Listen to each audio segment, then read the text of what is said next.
and welcome to the Madison VA Hospital's live Teletown Hall. My name is Jim Bove. I'm the Public Affairs Chief at the hospital, and I'll be moderating this afternoon's call. Before I forget, happy birthday to any of those of you who served in the Space Force. I know there aren't many, but they celebrate their birthday here on the 20th in 2 days. And congratulations to all of our Navy sailors out there on their football victory over the weekend against Army. And I have a feeling that all of our Army vets just hung up on us. We have a panel of Madison VA's leadership team here to answer questions and to provide program updates. We'll share information about several resources and services, so we highly suggest having a pen and paper close by so you can write them down. We encourage you to participate in the question and answer session at the end of the call. To ask a question, just press 0 on your phone, and you'll be connected with staff who will take your question and get you into the queue to speak with our panel during the Q&A session. We usually don't get to all the questions, but you'll have an opportunity to leave a voicemail at the end of the call so we can follow up. If for some reason you can't stay for the whole call, we'll also post this call on our website within the next week or two. As always, we like to start our calls with a message from our leadership, and joining us today is our Associate Director for Patient Care Services, Teresa Edgren. Welcome, Teresa. Thanks, Jim. We have some exciting and highly anticipated news that you may have heard, but we were able to acquire land for a future Fisher House.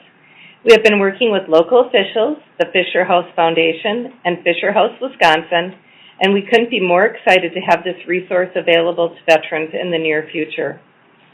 For those of you that are unfamiliar, Fisher Houses are a home away from home for military and veteran families traveling from out of town looking to care for their veteran, receiving care at or coordinated through the VA. A Fisher House eliminates the burden of paying for hotel rooms, meals, and other essentials needed for an unknown amount of time while a family is acting in a caregiver role for their veteran. Since land was unavailable on the Madison VA campus, an off-site solution was needed, and we've secured land for the future site at the northeast corner of Nursery Drive and Deming Way in Middleton, Wisconsin. We'll join 100 existing Fisher Houses around the world, including Milwaukee and most recently in North Chicago. The housing facilities are built through private gifts, grants, and donations through the Fisher House Foundation. The next phase is finalizing permits and site preparation by VA before turning it over to Fisher House for construction of the 16-unit house. We hope to break ground in 2026. It was a long wait. It took the work of many people to get it this far, but when it opens, there will be a lot of opportunities for community support, and we can't wait for you to see it. Since our last town hall, we inducted our newest member into our Hall of Heroes. Last month, we honored U.S. Army Sergeant Lynn Mitkos, who served 4 tours in Vietnam where he received 5 Purple Hearts and a Bronze Star. It was great to have him and his family here as we added to our hall. Lastly, you may have heard media stories this week about VA's planned reorganization and the elimination of unfilled positions. Discussion of changes to VA staffing and limitations on growth in our workforce have been ongoing since January. This recent news stems from a national effort to reduce the number of positions in our overall position inventory and affects vacant positions only. There is no direct impact on staff on our payroll now, and it is not a reduction in force. We will continue to fill essential positions and are committed to making sure our hospital and clinics are appropriately staffed as we work on this broader realignment of our workforce.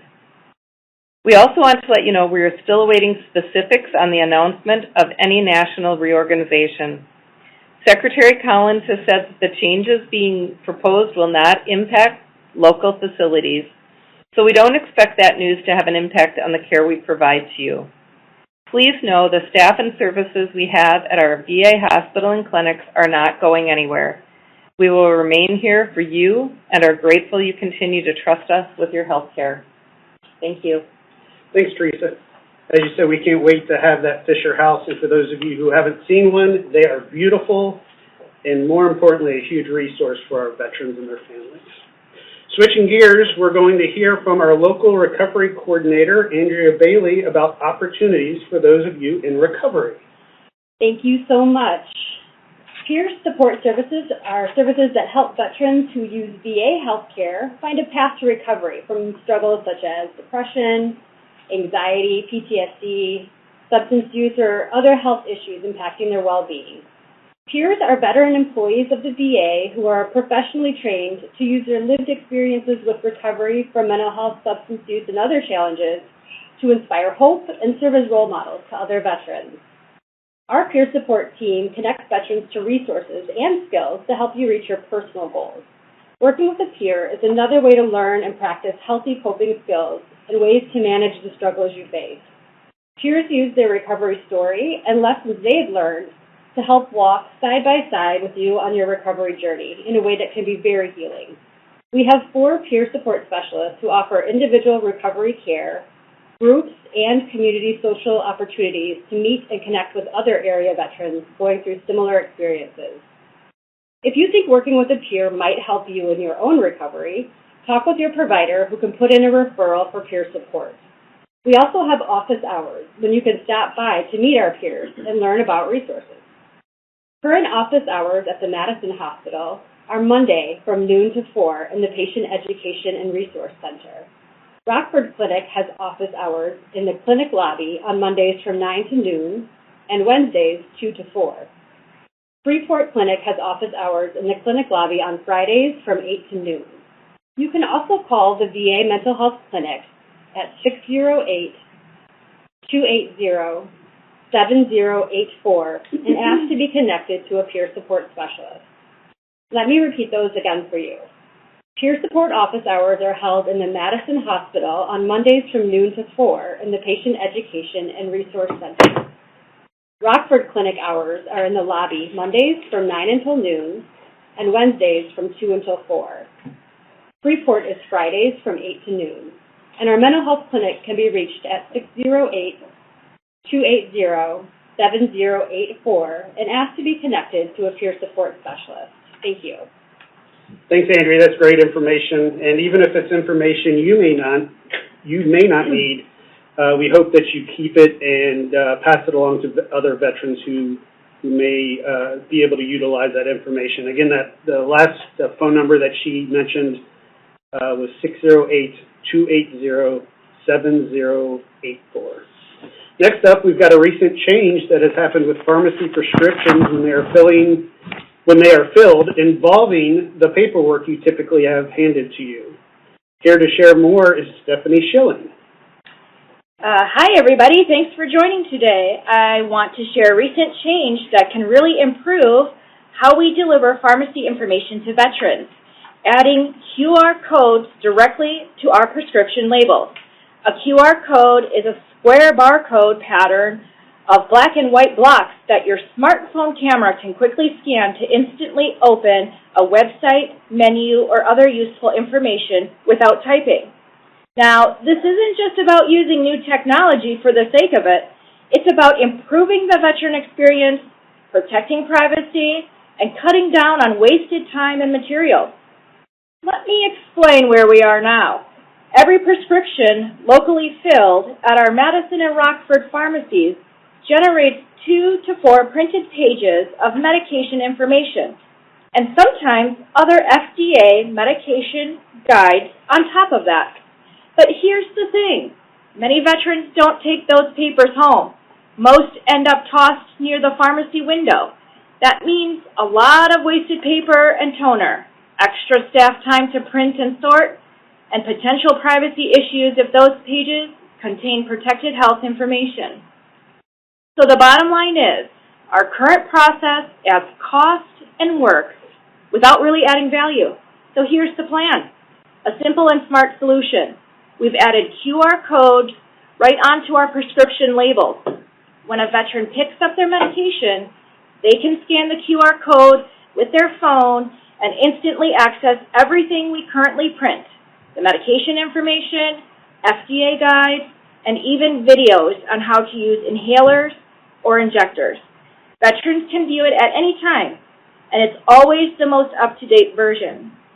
And for anyone who prefers paper copies, those will absolutely still be available.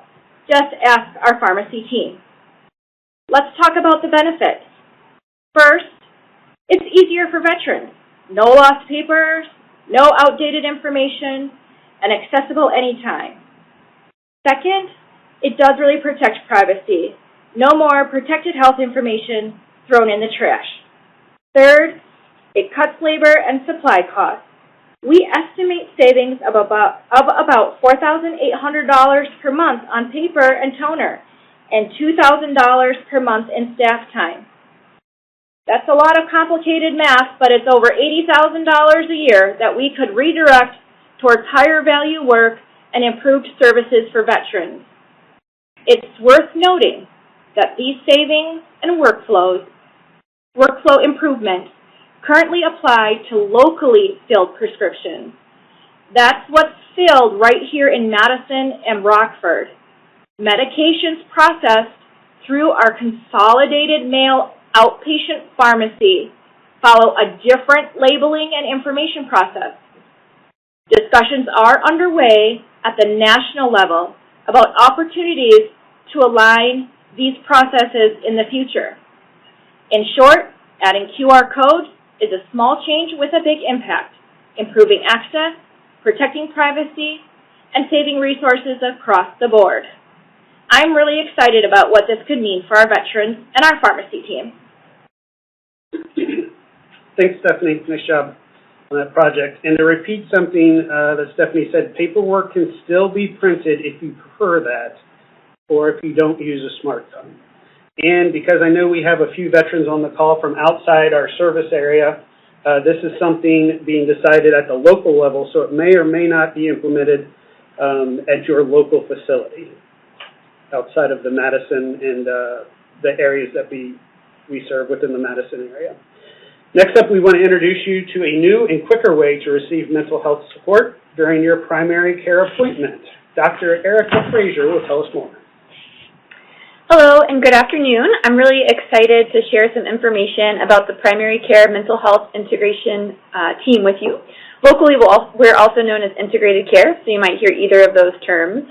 And we're a team of mental health professionals that are embedded in primary care, and we're available to provide same-day mental health access to veterans who are meeting with their primary care team member and want to connect for mental health services.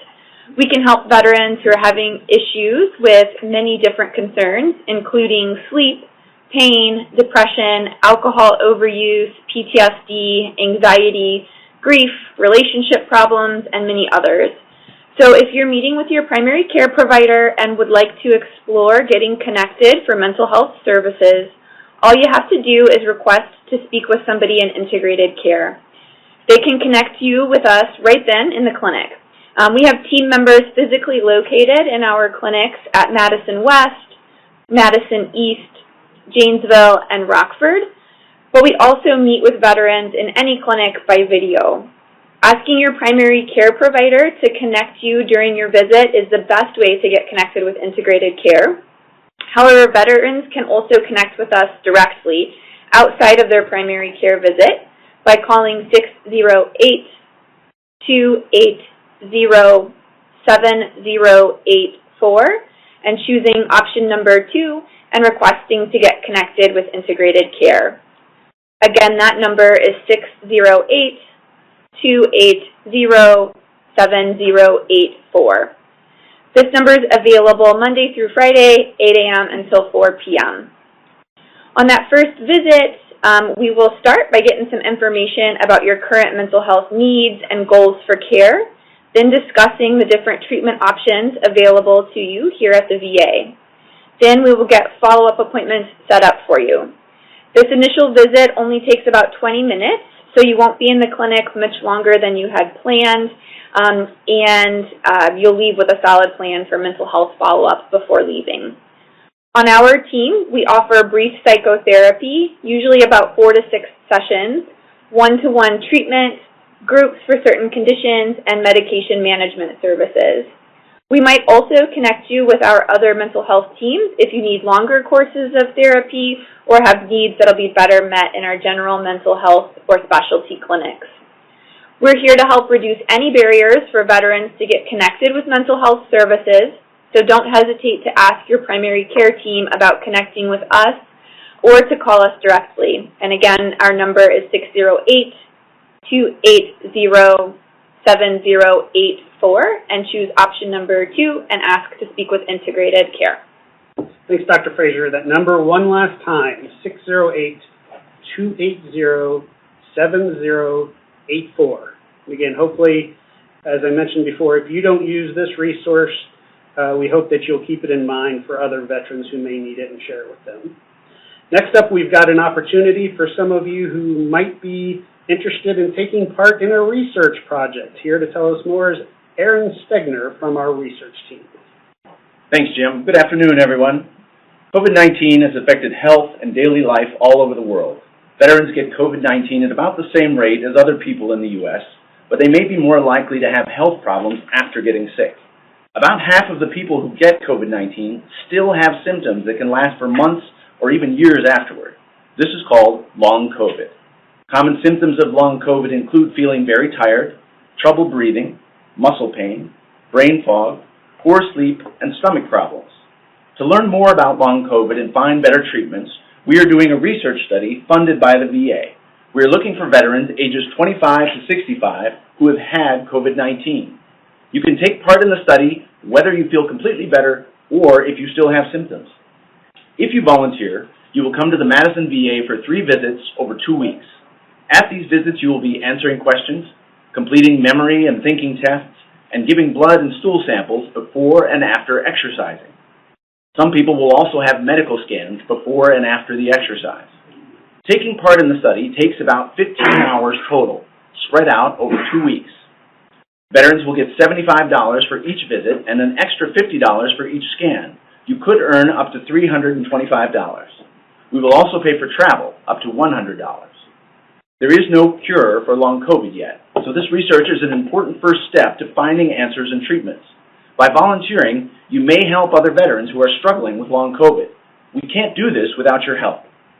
If you're interested in volunteering or would like more information about the study, you can reach our research team at 608-256-1901, extension 11836, or 608-262-2457, and mention the Veteran Long COVID Study.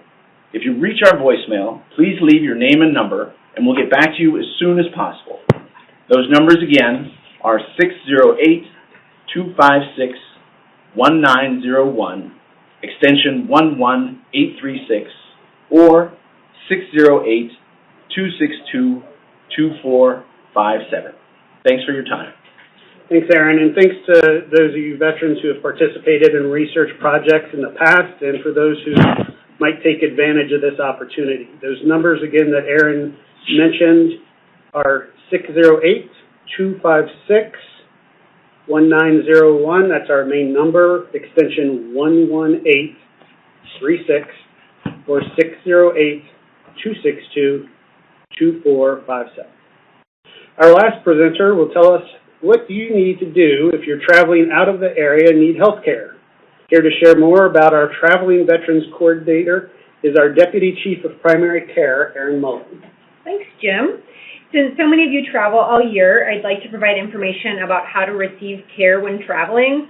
There is no registration for this program. We can assist you with your routine care requests at other VA facilities while you're traveling. The goal today is to provide education for you so your traveling is stress-free and easy. Your primary facility is required to place a consult before routine care can be provided while you're traveling. Routine care is care that can wait to be coordinated, such as x-rays, labs, and routine specialty care like orthopedics or podiatry. You'll contact your provider with your care request, not the traveling veteran coordinator. The traveling relocating veteran coordinators are unable to enter the consult since they don't provide direct care and are not directly involved with your care. Your primary care provider will address your request with a phone or a video visit if possible. If not, then a traveling relocating veteran coordinator consult will be placed based on your travel address and dates of travel. If you require updates to your address and phone number, contact Eligibility to assist you. Their number is 608-280-7038. Again, that number for eligibility is 608-280-7038. Most VA clinics do not offer walk-in services, so showing up without an appointment is not recommended. Please utilize the Madison triage line if you're unsure what care you require and for new or worsening symptoms. This service is available 24 hours a day. The triage line phone number is 888-598-7793. Again, that number for the triage line is 888-598-7793. My Healthy Vet can be utilized to contact any provider or team while you're out of town. Madison VA has a My Healthy Vet coordinator who can assist you with setting up the program and to make sure you have the education required to utilize that program prior to traveling. The My Healthy Vet coordinator's number is 608-280-7173. Again, that number is 608-280-7173. Medication refills are always provided by the VA where your primary care is located. Please make sure your address is updated so the medication can be received by you in a timely manner. Partial fills for 10 to 14 days can be provided at the alternate facility in emergency situations. The prescription must be active and have refills to be considered for a partial fill. There are some restricted medications that cannot be filled at an alternate location. If you're traveling for over 6 months out of the United States, please work with your pharmacy and provider to coordinate medication requests over 90 days. The VA cannot send your medication out of the country. If you have an emergency and you can't get to a VA facility, please use a community hospital and be sure to contact the VA 72-hour notification line if the VA needs to pay for this care. You must call before 72 hours have passed so you don't get billed for the service. If you have other insurance that can pay for your visit, then you do not have to call the VA line. The 72-hour phone number is 844-724-7840. Again, the number for the 72-hour phone number is 844-724-7840. Traveling and relocating veteran coordinator program information is now located on the Madison VA main page, so this information can be found there. If you have questions, please contact our phenomenal traveling relocating veteran coordinator, Judy, at 608-256-1901, extension 18551. Again, Judy's number is 608-256-1901, extension 18551. Thank you for your service and time today.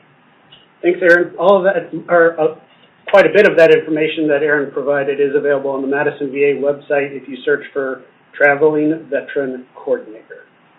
Now it's time for us to pause and move into our question and answers portion of our call. We have several questions in our queue, and we will call your name when we are ready for your question. We can see your questions, or at least the topic, on our screen, but we'll ask for you to repeat it so others on the call can hear it, and then we'll respond. Please avoid disclosing personal health information. We want to make sure we protect all veterans' privacy as we answer your questions. Our first question is going to be from Douglas in Barneveld. Douglas in Barneveld, Wisconsin. Go ahead with your question. Oh, yes. I was wondering how soon could the VA provide a knee operation, because my knees are the cartridge just shows on the X-ray that they're wore out, and I was wondering, does the VA provide enough income for an operation like that? Because I've heard that it's very expensive, and when I guess what I'm asking is, when would the doctors decide if you need surgery rather than just use painkillers? That's all. Yeah, hey, this is Dr. Marsh. I'm the Chief of Staff here. So it's a great question. So it sounds like this may be a little bit of a new diagnosis for you. So we have some great orthopedic surgeons here at the Madison VA who'd be happy to see you and assess whether they felt like this was appropriate for you to get a knee replacement or other types of interventions. I'd also recommend, though, if you haven't already talked to your primary care provider, they would kind of help you assess that. Maybe they can do something up front and then send you to our orthopedic surgeons. I don't know our exact wait time right now, or if an orthopedic surgeon said you need a knee replacement, we're going to put you on the books. How long that is, I want to say it's somewhere in the 60 to 90-day range, but I don't know that off the top of my head. But certainly your primary care provider would be the first place to start there. Yes. Thank you, sir. Hope your knee's feeling better soon. Our next caller is Terry in Lancaster. Terry in Lancaster, go ahead with your question. Yes, this is Terry in Lancaster. Hi, go ahead with your question. Yeah, I'm just having a problem with community care lately. I've been on community care for a couple of years, and I just got 4 letters denying me ortho and podiatry and also chiropractor. I'm just having a real bad time with community care. When I talked to them yesterday, they said that they got some new doctor back there that's all they could tell me. They told me to call patient advocates. I called them, left a message, because it seems like I never can get a hold of patient advocate when I need them. And they haven't called me back yet. And because they told me to call patient advocate, so I was just wondering what happened with community care. Every time the doctors send in when I need authorization for a new authorization for ortho or podiatry, I've always had problems with community care, but now they're they're disapproving of my ortho and my podiatry and my chiropractors, and I was just wondering what's going on. Hi, Terry. This is Melissa. I'm the Chief of Community Care here at Madison. I'm sorry to hear that you're having struggles getting your care in the community and that you're not really being able to find anybody to answer your questions. If you want to leave your name and phone number at the end of the call, I will be sure that they get that over to me and I can give you a call back. It is a process, the community provider has to put the referral in and it still has to be reviewed by our internal services, and then it comes to community care. So there is a lot of steps, and I don't know where you're getting hung up, but if you leave your name and your phone number, I will be happy to call you after this call and see what I can do to help get that care for you closer to home. Well, I would appreciate it, because it seems like it's getting more difficult all the time to get approvals, for specialty care. Yeah, don't forget to leave your name and number, Terry, and I'll be sure to reach out to you and help work through this with you. Thank you. Thanks, Terry. And as we mentioned at the top of the call, everybody will have an opportunity to leave a voicemail at the end of the call. So if we don't get to your question, be sure to leave us a message and we will get back to you. Our next question is from Carrie in Janesville. Carrie in Janesville, go ahead with your question. Hey, Terry from Janesville. I've been reading in the news and hearing information about the VA is continuing to release people. The latest I heard was 35,000 people from the VA. Can you tell me what's going on? Yeah, Carrie, thank you for that question. This is Abe Rubinowitz. I'm the Associate Director. And earlier in the call, Teresa, in her opening, mentioned that there is a reduction going on nationally of open positions. So one thing that you have to read carefully in the news is the difference between a reduction in positions of people who are actively working here and positions that are on our books. So the stories that are in the newspaper right now are all about the VA reducing its position inventory, meaning removing positions that are not encumbered and not on our payroll. So there is a difference between the two, and the most recent news has to do with that reduction in position inventory and not a local reduction in staffing.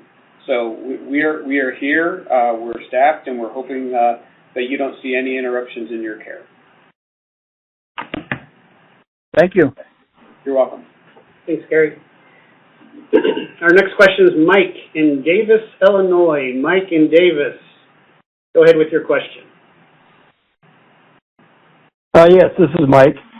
Yeah, I've got a question. I've had tinnitus for some time and somewhat severe, and I wanted to check if there are any new developments medically for treatment of tinnitus. Hi, Mike. This is Erin Mullen with Primary Care. Hi, Erin.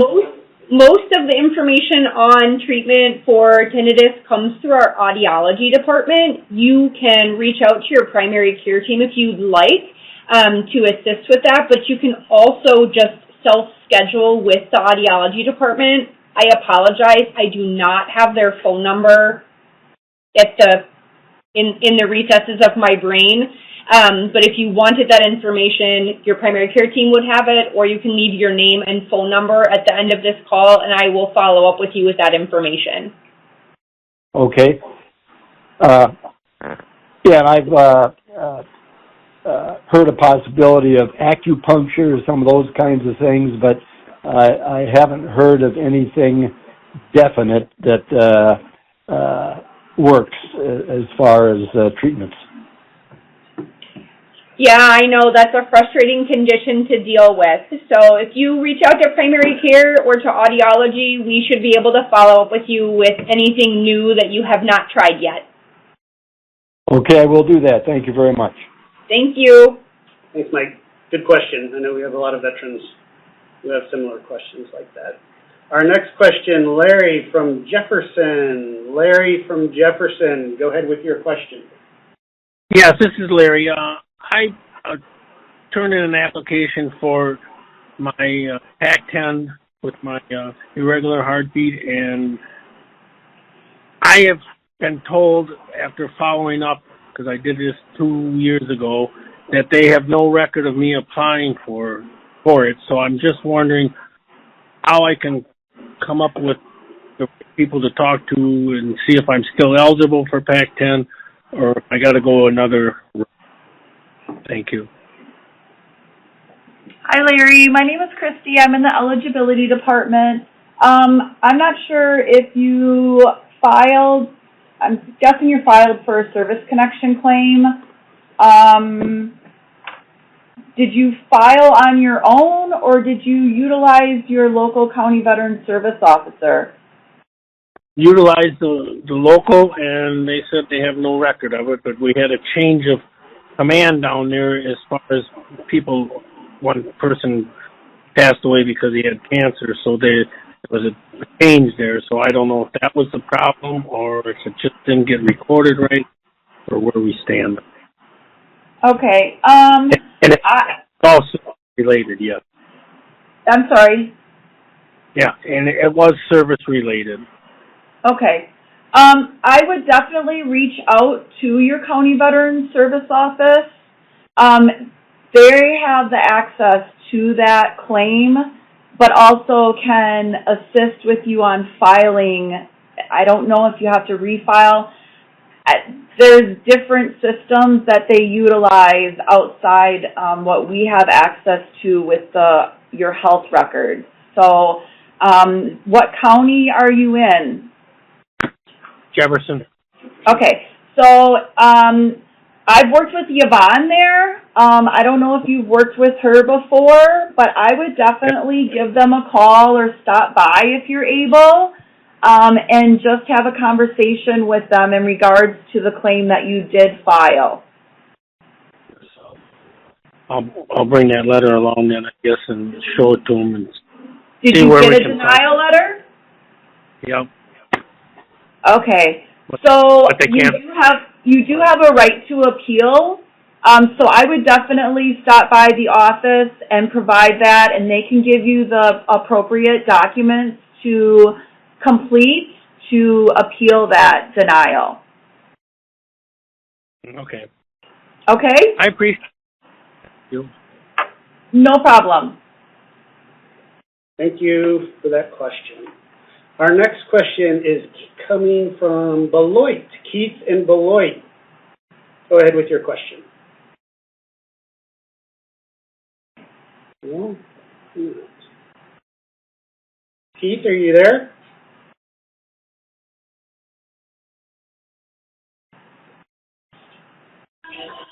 Okay, Keith Hello, in Beloit. this is... Sorry. That was an Yeah. user error on my part. Go ahead with your question.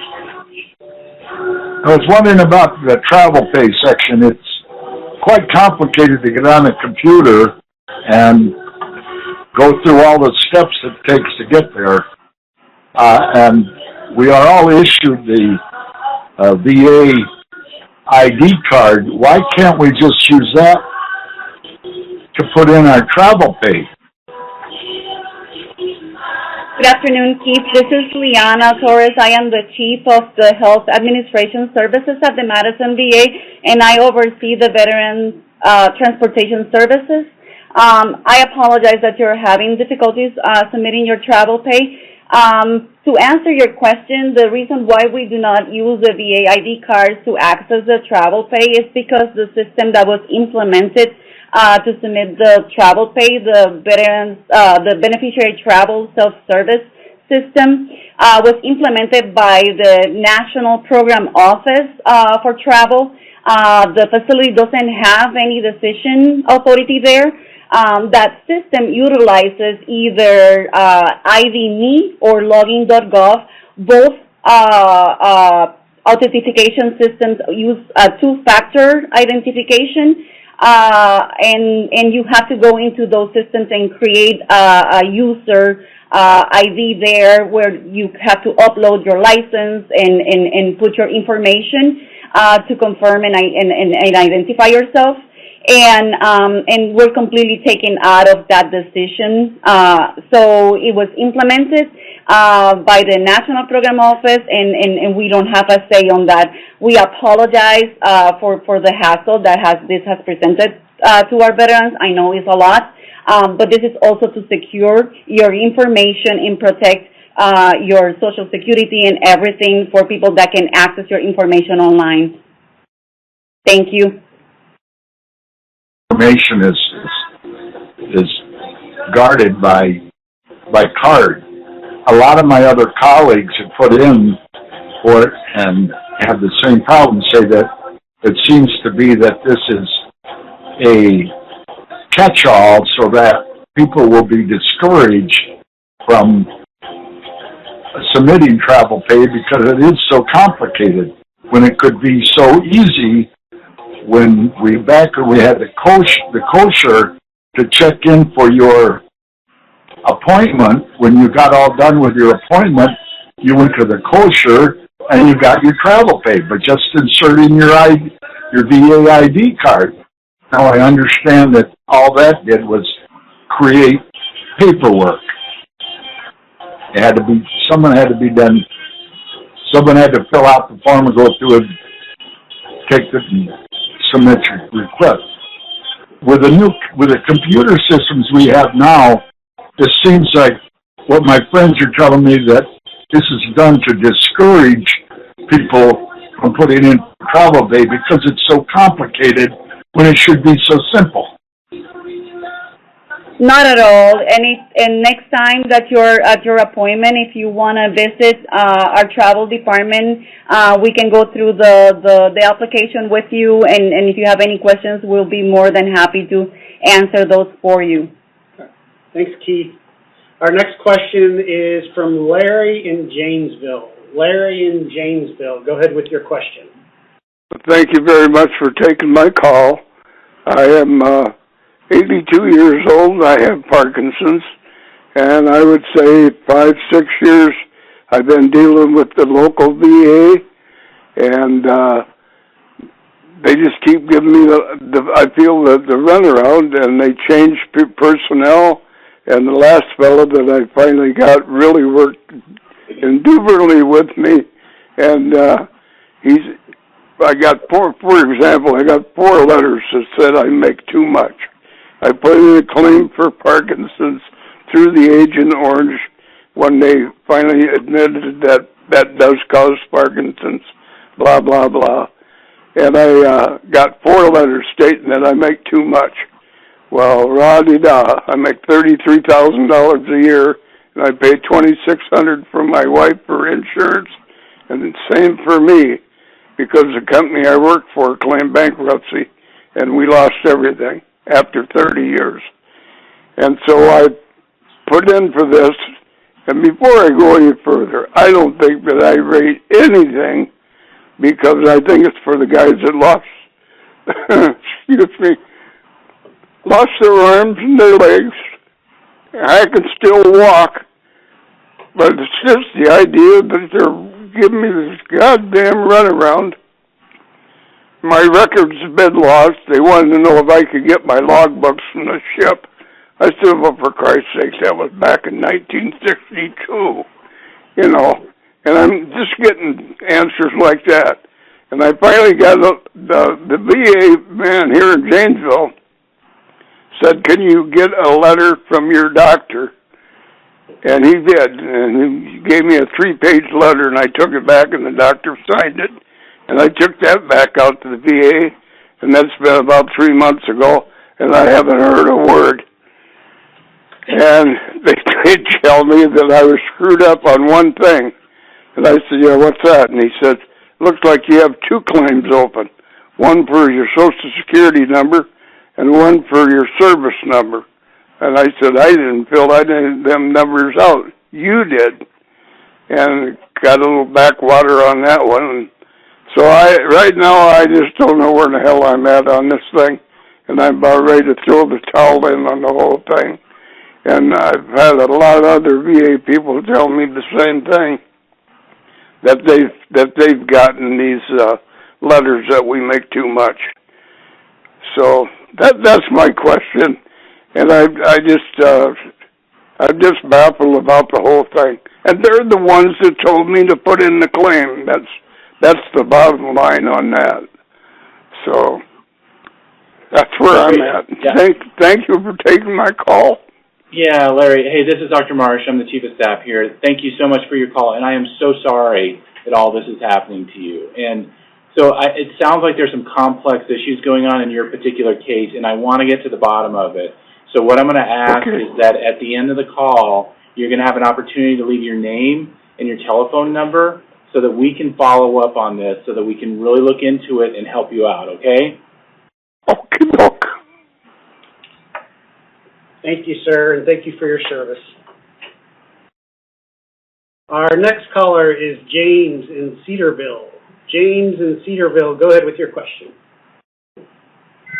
Yes, this is James in Cedarville. What I want to know is if the VA has any facilities for end-of-life care. Hi, James. This is Stephanie. I'm the Chief of Social Work here. And the VA does have a lot of services available for veterans as they get towards the end of their life.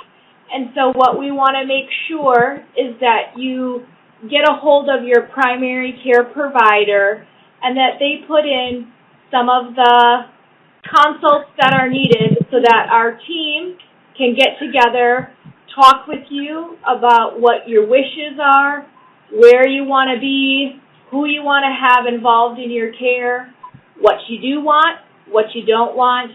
But we have a really great team of nurses, social workers, doctors, nurse practitioners who can help you out with that and then let you know what resources we have available.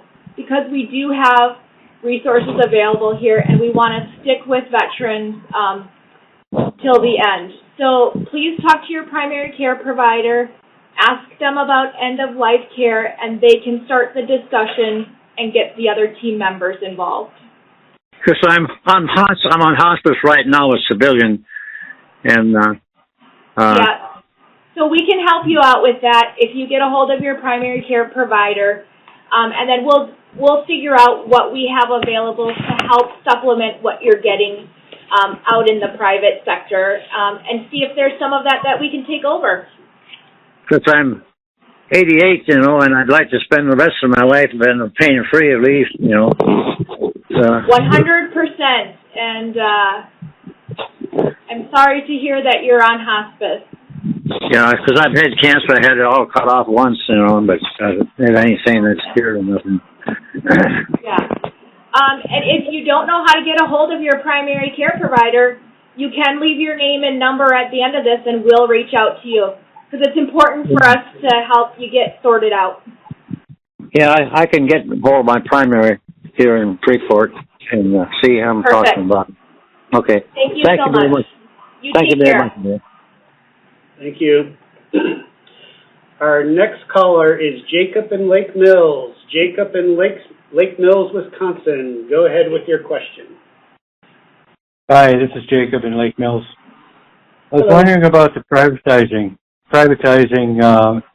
VA care, kind of a wedge being implemented the last couple of years, steering people toward more of the private clinics for tests and things like that. And I think it's going to be deteriorating the care. Other entities have tried this, privatizing their medicine, and it's been a disaster, especially in the UK and in other places. So the privatizing wedge, I think I'm hearing there are spotty areas in the care, but I think the VA is really doing a good job dealing with the veteran, and privatizing is a mistake. I'm wondering where that's going. Hi, Jacob. This is Abe again, and thank you for your question.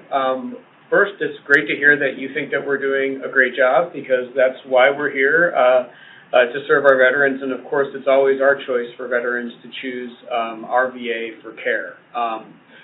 At the same time, veterans are eligible for community care, and we have to respect the choice for what the law provides in terms of eligibility for folks who are either drive time or wait time eligible for care to choose that. But we want to reiterate that we are absolutely here for veterans.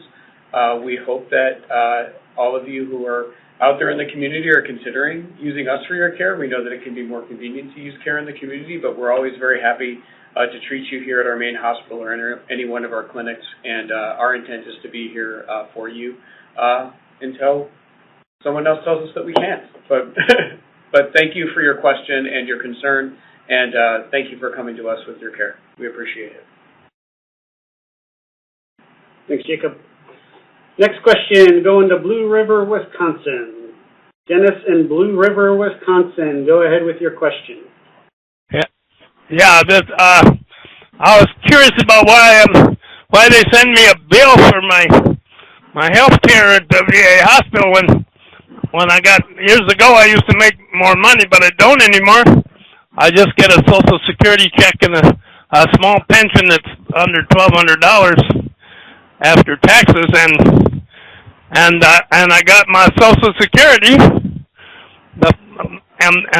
They promised us free VA care when we were in the military, and then they tell us, some of us, that we have to pay a portion of it, and I don't understand that. But a few years ago, when I wasn't going to the hospital and all I was paying was a few dollars once in a while for some pills, I didn't mind doing it. But now they send me a bill for $1,500. I'd be in the hospital for 5 days, a couple times for respiratory problems in the last year, and I had some heart problems I was in there a whole bunch for, and I don't have very much money to live on the way it is, and between my Medicare and the VA, I would think they could pay for it. I don't get money for transportation or nothing yet. I'm 80 miles away, so I'm just curious why. I know a lot of people that go there that make It seems like as much money as me, and they tell me they don't get a bill at all. Hello? Hey, Dennis, this is David, the patient advocate. Give me a call. 608-280. All right. In a second, I'll figure out what I did with the stupid phone. 608-280. I don't know. Just a minute. Hey, just leave your name and number and your message, and I'll get back to you. Okay, my name is Dennis Chitwood. Yep. Oh, Dennis, I just muted you. I don't want you to share all your personal information with hundreds of veterans, but at the end of the call, you'll have an opportunity to leave a voicemail, and I wrote your name down, so I'll make sure I get you over to the patient advocates. But thank you for your question. Jim, can I just add, this is Stephanie from social work. So if people have questions about bills or co-pays, or whether or not their means test is updated, which is how we determine co-pays for medications and visits and bills, it's really important that you call Patient Financial Services here, or you can call the social work office and we can help you sort it out, especially if you have Medicare and you're kind of confused about whether Medicare A, B, C, LMNOP will all pay for it. My social workers are pretty good about helping sort through that kind of a thing. So you can also call 608-280-7085. That's 608-280-7085. And we'll get a social worker to help you figure things out. Thank you. Our next question is Bob in Rockford. Bob in Rockford, go ahead with your question. Thank you. This is Bob in Rockford, and my question is about the optical program with the VA. I've not used it before, and currently through private optical, I have transitional lenses, so lenses that darken in the sunlight and then go back to regular glasses inside. So my question is, if I went to the optical with the VA, are these lenses available through the VA program? Hi, Bob. This is Erin in primary care. Our optical department has several different options for lenses, and so what I would do is you're in Rockford. I don't know if you're ever up in the Madison area, but you can stop up and talk with techs that are in the eye clinic, and they would be able to tell you if they have the exact type of lens that you're currently using. Is it the program that I have that I can go to call a VA, get an appointment here in Rockford, and see the optical people there, and then come up to Madison to choose lenses and so forth? Right, so that would be a community care consult to have the eye exam done. Your primary care provider would enter that community care consult, and then you would have an eyeglass prescription that you would be able to bring here. Okay. And I call, is it initiated by the primary care physician before I call into Madison? For ophthalmology? Yes. No. Once you have your prescription, you can contact the eye clinic. Okay, so I go to the optical, get an appointment here through the referral from my primary care physician. They give me my prescription, and then I make the appointment in Madison. Yes. Okay. Sorry, that's not easier. Thank you. Yep. Thanks, Bob. That's all the time we have for questions this afternoon. If we didn't get to your question, please stay on the line because in just a moment you'll have an opportunity to leave us a voicemail with your questions, comments, or feedback. We do return every call, so we will get back to you. Please be patient, though. It could take us several days, especially with some folks taking leave over the holidays, but we will certainly get back to you as quickly as we can. Thank you so much for joining us. Thank you for your service. Have a great holiday season and a great afternoon.